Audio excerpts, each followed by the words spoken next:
తుంగభద్ర ఎగువ కాలువ ఆయకట్టు రైతులకు సాగునీరు ఇవ్వాలని డిమాండ్ చేస్తూ వైసీపీ పోరుబాటు చేపట్టింది.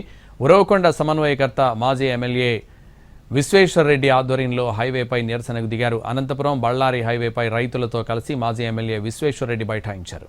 హంద్రేనివా హెచ్ఎల్సీ కాలువల ద్వారా వెంటనే సాగునీరు విడుదల చేయాలని డిమాండ్ చేశారు. ఉరవకొండ సమీపంలోని హంద్రేనివా బ్రిడ్జిపై వైసీపీ నేతలు నిరసనకు దిగడంతో వాహనాలు దారి మళ్లించారు పోలీసులు. ఈసారి కూడా వెయిట్ చేద్దామా? వెయిట్ చేస్తే టైం పోతుంది, డిమాండ్ తగ్గదు. అంటే రేట్ ఆగదు, డిమాండ్ తగ్గదు. నమ్మకమైన క్రెడాయి బిల్డర్లతో CREDAI Hyderabad property show August 28, 29, 30 Hitex లో.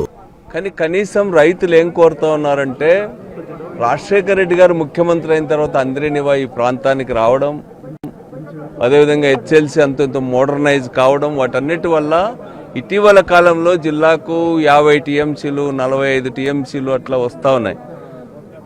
ఈసారి కూడా రైతులు ఏం ఆశిస్తున్నారంటే కనీసం సాగునీరు కాలువల కింద ఇవ్వమని చెప్పి అడుగుతా ఉన్నారు. ఇంత దయనీయమైనటువంటి పరిస్థితుల్లో రైతులకు ఉన్న వాస్తవాలను చెప్పడానికి ప్రభుత్వం ప్రయత్నం చేయడం లేదు.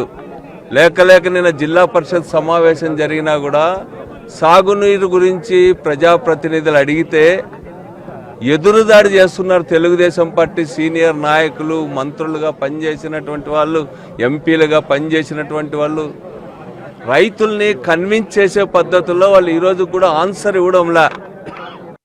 ఇప్పటికే ఎలినో ప్రభావం వల్ల